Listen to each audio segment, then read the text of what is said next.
Ayan! Magandang Huwebes na hapon, Luzon, Visayas at Mindanao. Magandang buhay sa mga nakasubaybay pa rin sa atin at flooded na agad ang ating comment section. Magandang hapon sa inyo. Sino dito yung lamig na dahil Decembes na, no?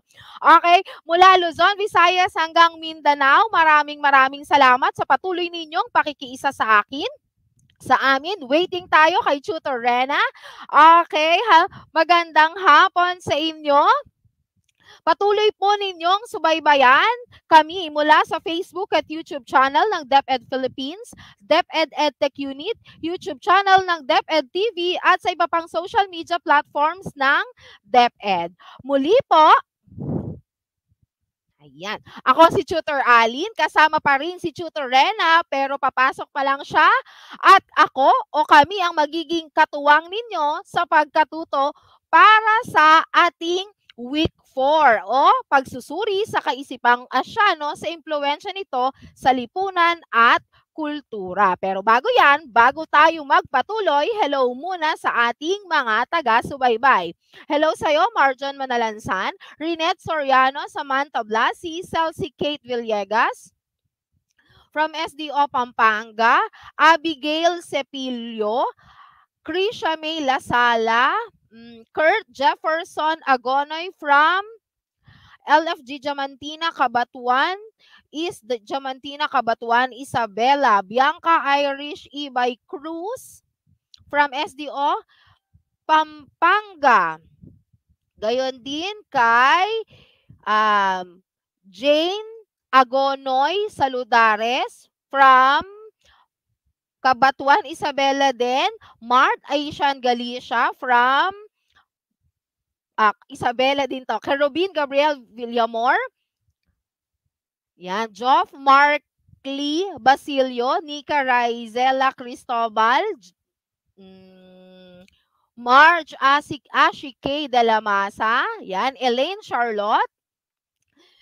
Krisha May Lasala, Jeneline Alam, Lawrence Hermie Pastor, Jayon Jong, Josa Espiritu, Janela May basta yon. Ella Sam de la Cruz. Yan. Hello sa inyo.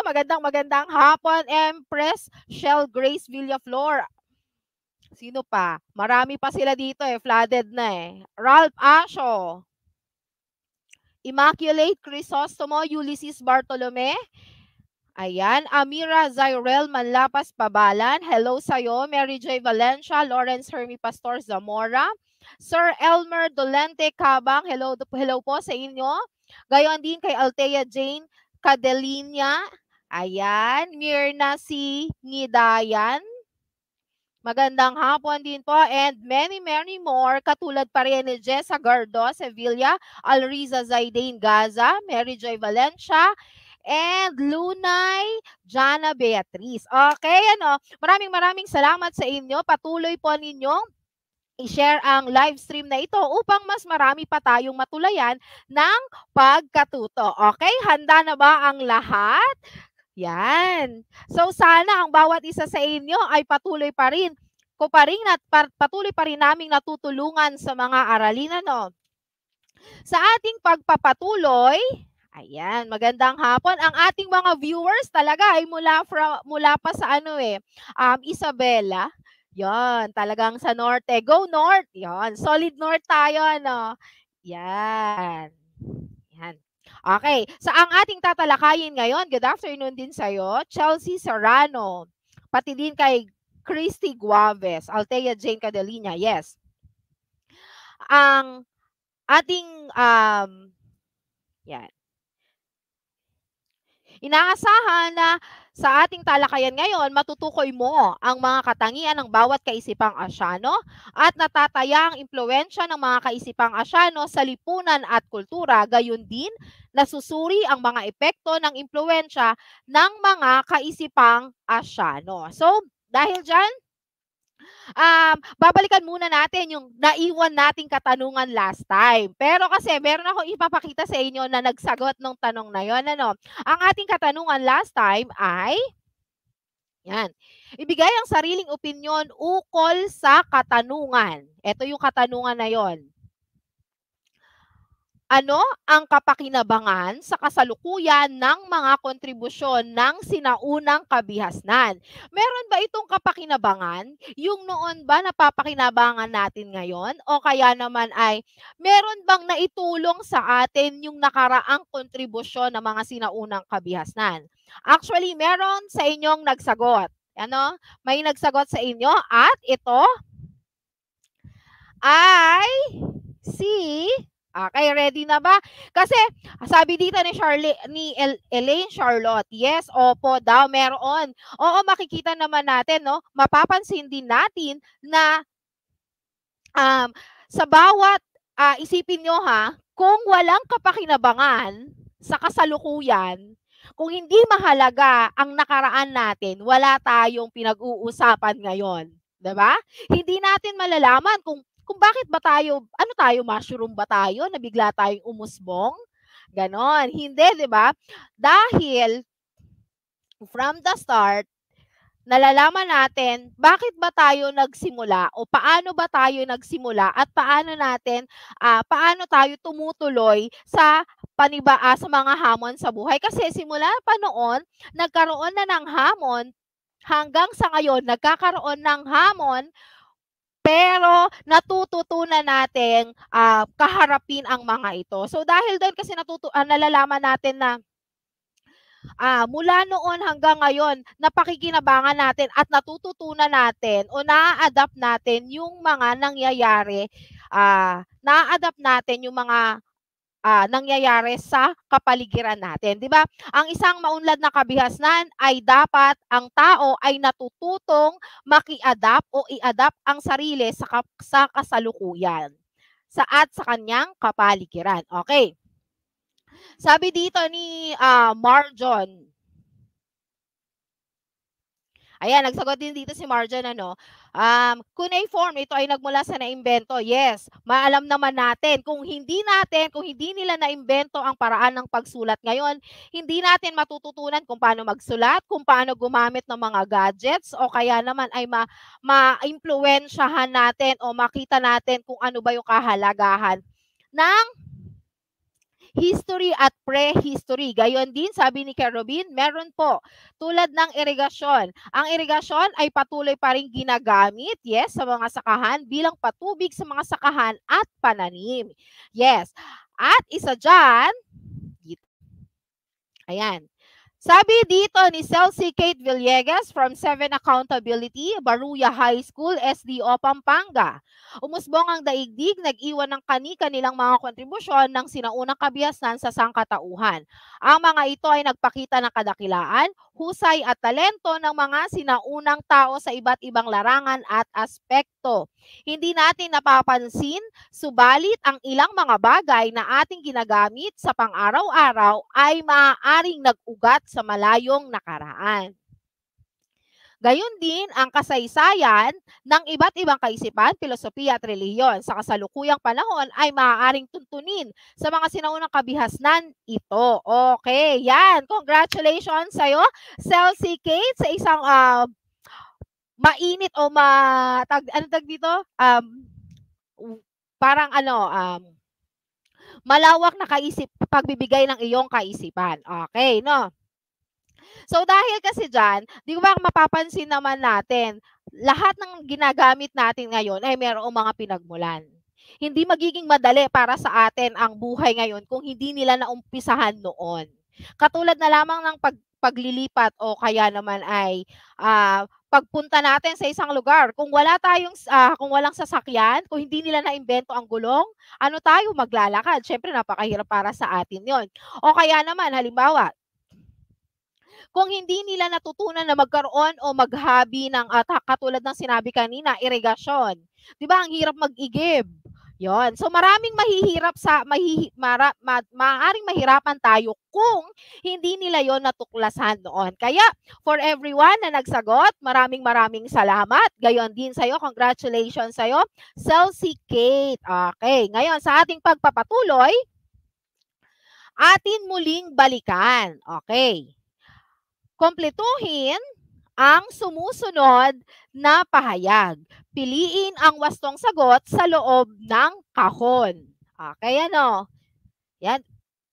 Pipiliin nyo lang. Kumbaga, fill in the blanks tayo, ano? Ayan. So, sa pagsasagot nyo, congratulations again. Sa pagsasagot nito, ha? 1, 2, 3, 4, 5, and 6. There are 6 underlines. Ngayon, ang gagawin ninyo, lagyan nyo na lang ng number. O, halimbawa, ang blank ay orihinal na tumutukoy sa kahulugan ng sibilisasyon o paninirahan sa blank. Number 2 yon. So, magsisimula na tayo. Yan. Sa unang katanungan, 2 underlines. Okay. Ang blank ay orihinal na tumutukoy sa kahulugan ng sibilisasyon o paninirahan sa blank. Ano 'yon? Ano yung blank number 1 at ano yung na blank number 2? Waiting ako ng sagot ninyo. Okay? Tignan ko nga. Ayan.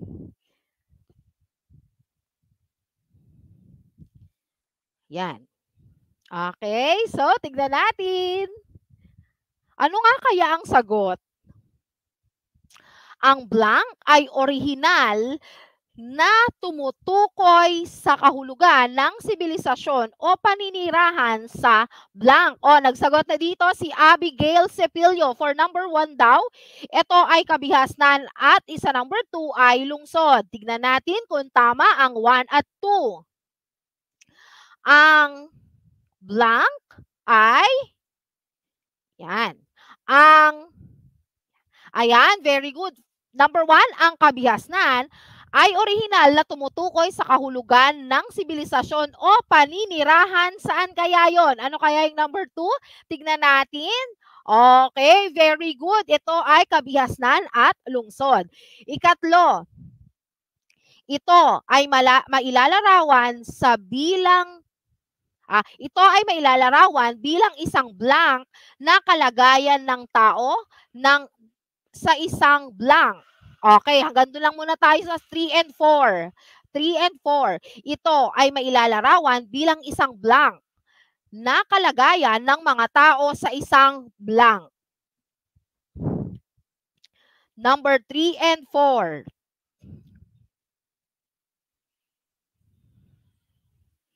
Okay, so ano kaya yung 3? Ayan, may nagsagot na dito. Sabi ni Celsi, for number 3 daw. At ano kaya sa 4? Lipunan ba ang number 4? Okay, so check natin ha. Ito ay mailalarawan bilang isang maunlad na kalagayan ng mga tao sa isang ayan, very good. Maunlad at lipunan. Paano kaya yung 5 and 6?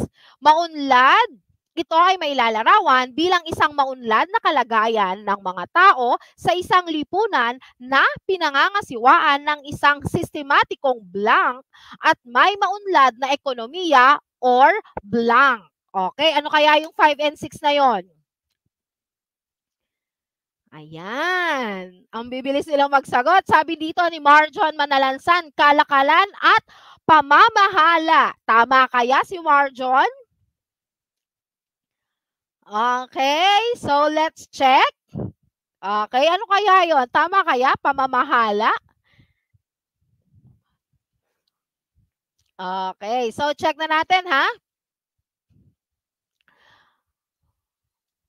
Lipunan na pinangangasiwaan ng isang sistematikong pamamahala at may maunlad na ekonomiya or kalakalan. Okay, ayan yun ha. Yan yung magkakasunod. Tama si Josa Espiritu, yon. Pati na rin si Lunay. Gayon din si kasi yung iba dito pamahalaan. Sorry na kung nalito kayo ha. Pamamahala. Ganyan din si Carobin. So, kung titignan natin kung ating bubuuin ang pangungusap, ito ay tumutukoy sa ang kabihasnan ay orihinal na tumutukoy sa kahulugan ng sibilisasyon o paninirahan sa lungsod. Ito ay mailalarawan o bilang isang maunlad na kalagayan ng mga tao sa isang lipunan na pinangangasiwaan ng isang sistematikong pamamahala at may maunlad na ekonomiya o kalakalan. O yan, everyone, palakpakan ng inyong sarili. Salamat sa inyong pakikiisa sa ating gawain. Pero, meron pa tayo ulit gagawin. Okay, ano? Hello sa'yo, Angel Justin from Lanao National High School, Kidapawan City. Hello sa'yo. Okay, sunod naman. Yan. Ating suriin. Ang mga sinaunang kabiyasan sa Asya ang nagsilbing daluyan ng mga pag-unlad ng pamumuhay, hanapbuhay, teknolohiya, kultura, politika, edukasyon at relihiyon sa mga sumusunod na henerasyon ng lipunan sa daigdig. Una na dyan, ang Sumer, Indus at Shang. Okay, ayan. Ang gagaling nila. 6/6. Congratulations sa mga naka-perfect sa una nating gawain. Pero don't worry, meron pa tayong mga susunod na gawain. Ano? Yan. Sa paglipas ng panahon, ang mga mamamayan sa Asya ay nakabuo ng kani-kanilang kaisipan na nakaimpluwensya sa paraan ng kanilang pamumuhay. Ang mga kaisipang ito ang lumilinang sa kanilang pag-unlad bilang kabihasnan. So, ibig sabihin dito, ayan, nakikita ko ang dami nagpa-flood ng kanilang mga scores, ano, mga perfect scores. Okay, very good sa inyo. Salamat din sa inyong pakikiisa. Yan. Sa paglipas nga ng panahon, marami na ring nagbago. Hindi lamang tayo basta tutuklas o magkakaroon ng imbensyon, pero patuloy pa rin nating pauunlarin ang ating kaisipan. Ano? Gayon din, katulad din nila. Pinaunlad nila ang kaisipan. Kaya, merong mga kaisipan tayong nakilala. Maaaring hanggang ngayon ginagamit, pero meron ding hindi na. Pero patuloy ang pagsaludo nila, pati na rin ang pagtingala nila o pagtingin ng mataas ng pagbibigay ng mataas na respeto sa mga tao o sa mga pinuno. Yan. Una na dyan, ito yung mga kaisipang Asyano. Sinocentrism, ano kaya ito? Under nito ay ang Zongguo at Mandate of Heaven. Isa din dyan, ang Divine Origin. Ayan. At ang sunod naman ay Devaraha at Chakravartin. Okay, kung titignan natin, meron ba kayong idea kung ano-ano ang mga salitang iyan? Para saan ba ang mga salitang yan? Okay. Kung titignan, kung inyong mapapansin, ano? Yan. Ano ba ang ibig sabihin kaya ng sinocentrism? Ano kaya naman yung Zongguo o kaya ay Mandate of Heaven? Yan. Divine Origin, Devaraha at Chakravartin. Kung inyong mapapansin, maaaring may ilan sa inyo na ngayon lamang yan nakarinig o ngayon nyo lamang narinig. Pero, ayan, Mandate of Heaven ng China po. Yan, sabi ni Kerubin, yes.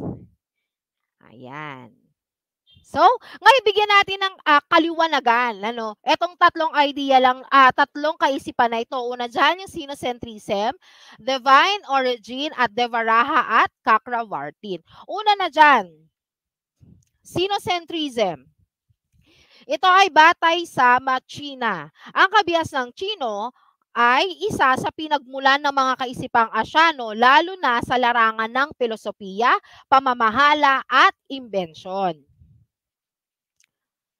Dahil dito, itinuring ng mga Chino ang kanilang bansa bilang gitnang kaharian o Zongguo, na ang ibig sabihin o ibig ipakahulugan ay ang China ang sentro ng daigdig. Okay, naniniwala sila na ang China daw ang pinagmulan ng lahat. And dahil sila ang sentro ng daigdig, naniniwala sila na ang kanilang kultura at lipunan ay namumukod tangi sa lahat, kung kaya't ang tingin nila sa ibang lahi sa daigdig ay mga barbaro. Ibig sabihin, pag sinabi nating barbaro, ito yung mga taong walang pinag-aralan o kaya naman ay walang, kumbaga hindi sila yung mga mauunlad na tao.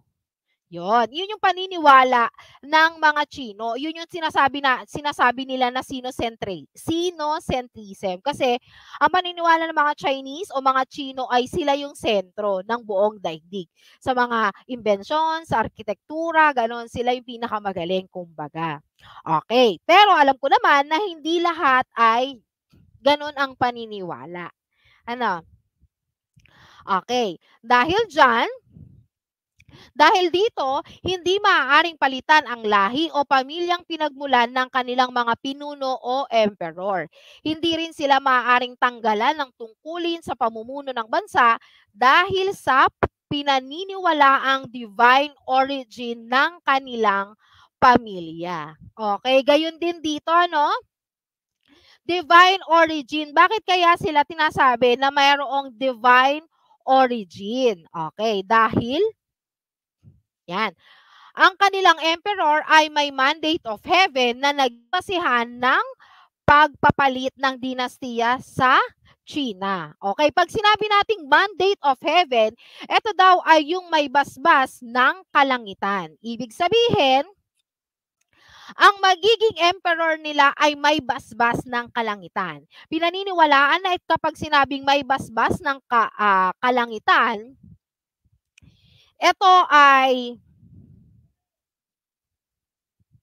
yan. Kapag sinabi nating may basbas ng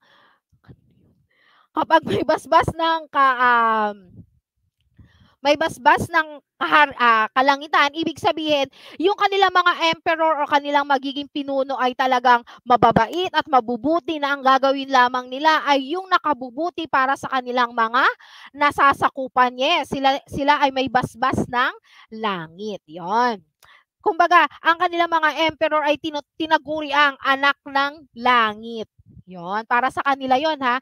Kaya hindi pwedeng palitan agad-agad yung mga emperor nila dahil limited lamang yung mga pinipili o binibigyan ng tinatawag na basbas ng langit. Okay? Next tayo. Ngayon naman, punta naman tayo sa isang maalamat na pinagmulan ng Japan. Okay, ano? Ayon sa paniniwala, ang Japan ay nabuo dahil sa pag-iisang dibdib ng Diyos na si Izanagi at ang Diyosa na si Izanami. Okay. Tapos, ayan. Sabi ni Alriza Zaidain Gaza, mabuti po ang pagkatao, yes. Yung mga tao, yung kanilang mga emperor ay kailangan mabuti ang pagkatao. Ayun. Yan, dito na tayo kay Japan. Si Izanagi at Izanami ay nagkaroon ng pag-iisang dibdib at ang naging bunga ay si Amaterasu o Mikami o Diyos ng Araw. Okay. Yan. Dahil itong Diyos ng araw na ito o si Amaterasu o Mikami ay nagkaroon ngayon ng isang apo, ng apo naman. Yan. Ito naman ay tinawag na si Ninigi. At si Ninigi ay nagkaroon din ng anak na naging kaapo-apohan ni Amaterasu o Mikami na kung tawagin natin ay si Jimmu Tenno, na kung saan si Jimmu Tenno naman ang naging kauna-unahang emperor ng Japan. So, ibig sabihin, maalamat siya kasi mula ito sa dalawang Diyos. Sa pag-iisang dibdib ng dalawang Diyos. Siyempre, kapag parehas na Diyos, ang magiging anak niya, Diyos din. Ang magiging anak din ng Diyos ay Diyos rin. Ganon. Kaya ibig sabihin dito, ang magiging ibig sabihin nito, si Jimmu Tenno ay isang banal. O kaya naman ay si Jimmu Tenno ay isang mula sa isang mataas na pamilya. Okay. Yan. Dahil dito ang kanilang mali. Yan. Dahil dito ang kanilang emperador ay hindi maaaring palitan ang lahing pinagmulan ng pinuno o kaya ay tanggalan ng tungkulin sa pamumuno ng bansa sapagkat naniniwala rin sila na may divine origin ang kanilang mga pinuno. So naniniwala kasi sila dahil dapat magmumula ang mga emperors nila mula sa ugat na pinagmulan ni Jimmu Tenno. Yun yung sa Japan ha, yun yung pagpili nila, 'di ba? Sa mga sinaunang kabihasnan, ang pagpili ng kanilang magiging pinuno ay kung sino yung marami nang napatay na mababangis na hayop o kaya naman ay yung lumaban na sa mga labanan. Pero dito, sa paniniwala ng China, gayon din ng Japan, naniniwala sila na ang magiging emperor nila ay dapat may basbas ng langit. O kaya naman ay sila yung tinatawag na anak ng langit. Ayon. Okay, magtungo naman tayo sa ikatlo pa. Yan. Ito naman ay ang kaisipang Asyano sa India naman. Timog Silangang Asya. Okay? At Timog Asya, Devaraha. Ang kaisipang ito ng India ay tumutukoy sa pagkilala na ang kanilang Diyos ay nagmula at nabuo sa pamamagitan ng pagsasama-sama ng Diyos ng araw, buwan, apoy, tubig, hangin, kayamanan, at kamatayan. So, ibig sabihin, ang daming Diyos. Yan, ang daming pinagmulan ng kumbaga parang nag-combine sila lahat ng power. So kung kung parang sa madaling salita, sila eto na yung pag sinabi nating Devaraha, eto ay yung superpowers na, super powerful na dahil napakaraming Diyos na nagsama-sama. Yan. Dahil dito kinilala ng mga tao ang kanilang Diyos bilang pinakamataas at walang makapapantay sapagkat hindi lamang iisang Diyos ang kaniyang tinataglay. So ibig sabihin yun nga yung sabi ko kanina parang superpowers na kasi lahat na ng Diyos mula sa iba't ibang panig ay nag-combine para lamang makabuo ng iisa. Ayon. Next ay ang Chakravartin. Okay, sa konteksto ng relihiyong Hinduism at Buddhism, ang isang hari ay kinikilala bilang Chakravartin. Yan. O ang hari ng sansinukob ng buong daigdig. So, ibig sabihin, sa Hinduism at sa Buddhism. Ito ay ang kanilang mga hari ay kinikilala bilang mga Chakravartin o sila yung hari ng sansinukob ng buong daigdig. Ibig sabihin nito parang sila yung nangunguna. 'Yon. Kaso nga lang, ito ay hindi pinaniniwalaan ng ibang relihiyon dahil magkakaiba naman tayo ng relihiyon at sa loob ng relihiyon natin ay magkakaiba rin ang pagpapaliwanag kung sino ang Diyos o kung sino ang ating sinasamba. Kaya halimbawa, katulad niyan sa Hinduism at sa Buddhism, meron silang tinatawag na Chakravartin. Pero halimbawa, katulad sa mga Kristiyano, ang ating Diyos ay si Jesus, 'di ba? Meron din iba't iba tayo kasing mga sinasamba. Depende sa ating iba't ibang reliyong kinaaniban. Okay, Hayaan nyo, sa mga susunod nating talakayan, malalaman natin ang iba't ibang Diyos ng iba't iba namang relihiyon sa daigdig. Sa Asya. Okay? So, abangan natin yung talakayan na yon. Ngayon, yan, sana ay patuloy ko kayong natutulungan sa inyong sa inyong pag-aaral sa Araling Palipunan. Alam nyo ba? Masaya ako na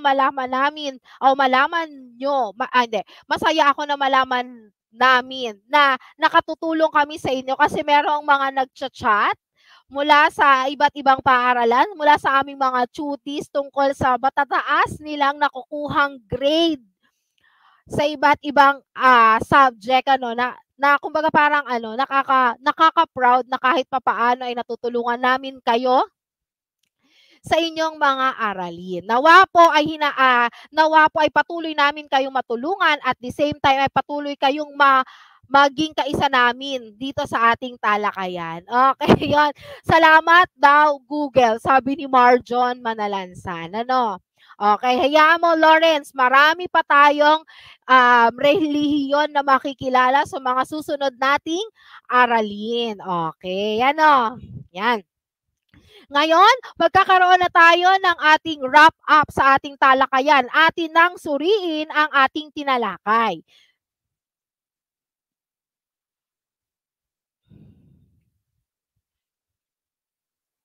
Okay. Yan.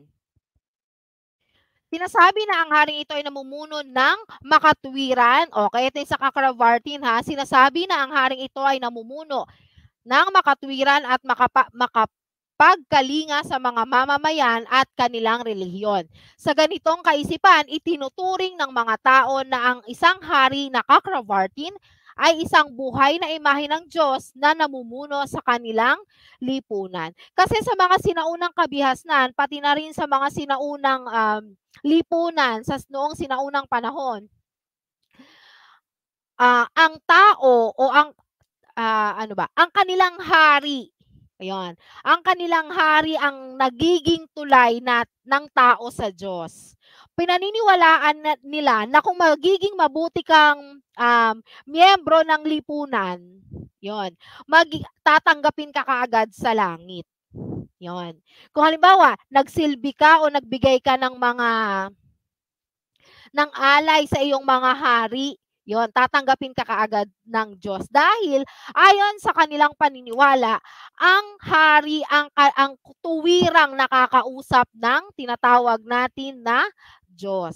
Ganon. Pero ngayon, hindi mo na kailangan ng tulay dahil mismong ikaw ang kailangan makipag-usap sa ating Diyos. Okay, ano? So, katulad nga din ng nangyayari, ano, patuloy na nagbabago ang kapaligiran, pero still, nag-iisa lang naman yung ating pinaniniwalaan. Naiisa ang ating Diyos, at the same time ay hindi na natin kailangan ng iba't ibang tulay o iba't ibang kaparaanan. What we all need to do is, parang ang kailangan na lang talaga natin gawin ay magtiwala at maniwala sa pamamagitan ng pagdarasal.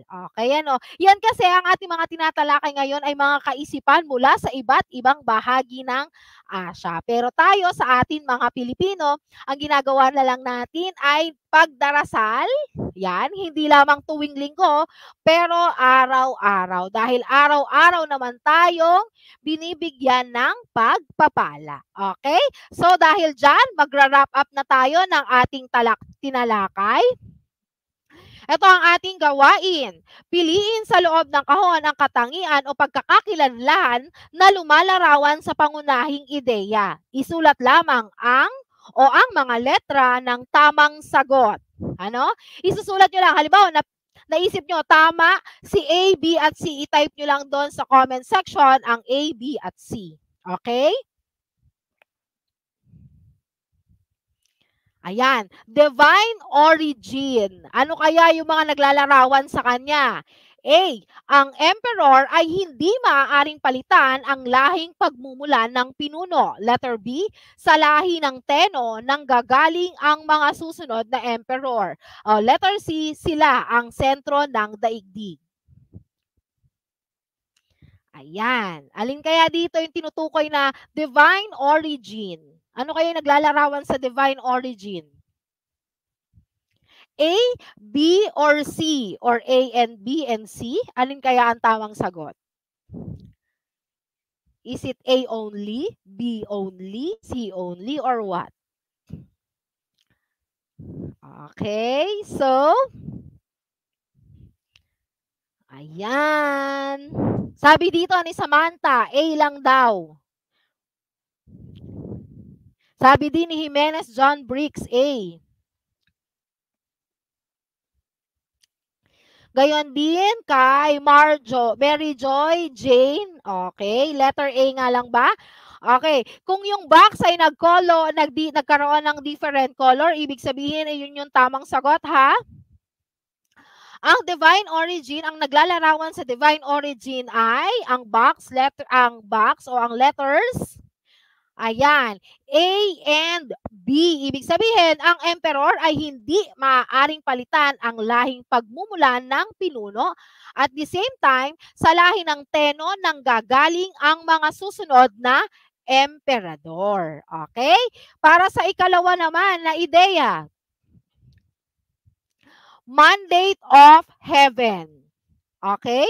Mandate of heaven. Ito yon. A, ang sinaunang pinuno ay nagtataglay ng basbas ng kalangitan. B, tungkulin ng emperador na ipalaganap ang kaguluhan sa nasasakupan. O letter C, sinasang-ayunan ng kalangitan ang pamumuno ng emperador. Alin kaya dito ang naglalarawan sa mandate of heaven? A, B, or C?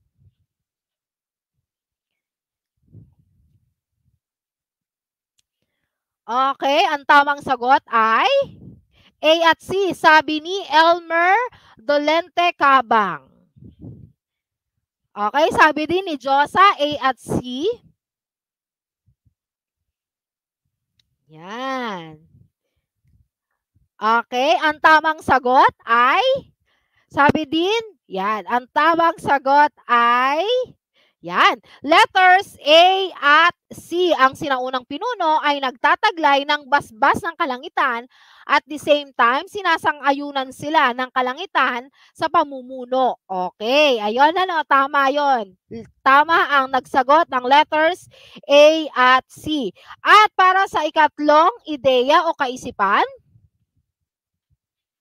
yan, Cakravartin, ang hari ng Sansinukob o ng buong daigdig. Letter B, ang haring ito ay namumuno ng makatwiran at makapangyarihan sa mga mamamayan at kanilang relihiyon. At letter C, itinuturing ng mga tao na ito ay isang buhay na imahe ng Diyos na namumuno sa kanilang lipunan.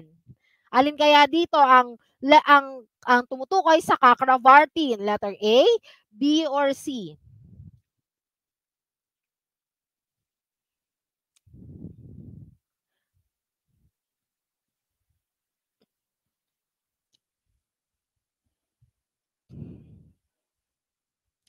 Okay, ang tamang sagot ay,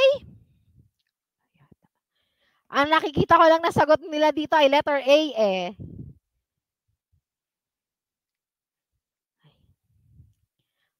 Pero ang tamang sagot ay, okay, letters A, B, and C. Lahat yan ay tumutukoy sa Cakravartin. Okay, ano?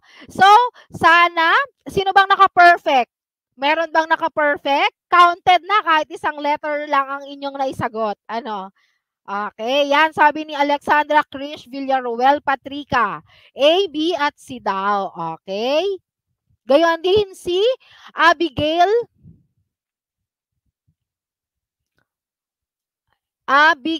Cepillo. Yon. Okay, congratulations everyone. Ngayon, muli, ako po ay magpapaalam na pero magkita pa rin tayo next week sa ating mga sa ating Webest Itulay sessions. Okay? Muli po, kami ang inyong mga Itulay online tutors every Webest. Yan, abangan din kami at mapapanood nyo rin po kami sa IBC 13. Maraming pong salamat at your service. Ako po muli si Tutor Alin.